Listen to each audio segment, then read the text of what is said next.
हिंदू धर्मों के 4 धामों में से एक द्वारका धाम को भगवान श्री कृष्ण की नगरी कहते हैं। द्वारका धाम गुजरात के काठियावाड़ क्षेत्र में अरब सागर के समीप स्थित है।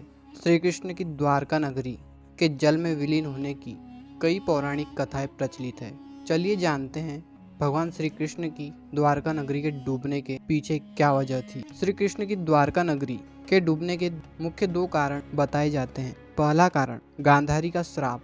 पौराणिक कथा के अनुसार जरासंध द्वारा प्रजा पर होने वाले अत्याचारों को रोकने के लिए भगवान श्री कृष्ण मथुरा को छोड़कर चले गए थे। श्री कृष्ण ने समुद्र किनारे अपनी एक दिव्य नगरी बसाई। इस नगरी का नाम द्वारका रखा। माना जाता है कि महाभारत के 36 वर्ष बाद द्वारका नगरी समुद्र में डूब गई थी। महाभारत में पांडवों की विजय हुई और सभी कौरवों का नाश हो गया। इसके बाद जब युधिष्ठिर का हस्तिनापुर में राज तिलक हो रहा था, उस समय श्री कृष्ण भी वहां मौजूद थे। तब गांधारी ने श्री कृष्ण को महाभारत युद्ध का दोषी ठहराते हुए भगवान श्री कृष्ण को श्राप दिया कि अगर मैंने अपने आराध्य की सच्चे मन से आराधना की है और मैंने अपना पतिव्रता धर्म निभाया है, तो जिस तरह मेरे कुल का नाश हुआ है, उसी तरह तुम्हारे कुल का भी नाश तुम्हारी आंखों के सामने होगा। कहते हैं इस श्राप की वजह से श्री कृष्ण की द्वारका नगरी पानी में समा गई थी। दूसरा कारण ऋषियों का श्राप। एक अन्य पौराणिक कथा के अनुसार एक बार महर्षि विश्वामित्र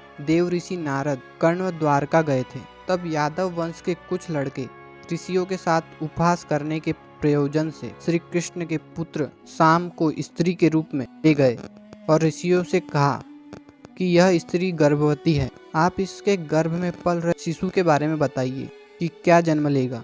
ऋषियों ने अपना अपमान होता देख श्राप दिया कि इसके गर्भ से मुसल उत्पन्न होगा और उस मुसल से समस्त यदुवंशी कुल का विनाश होगा।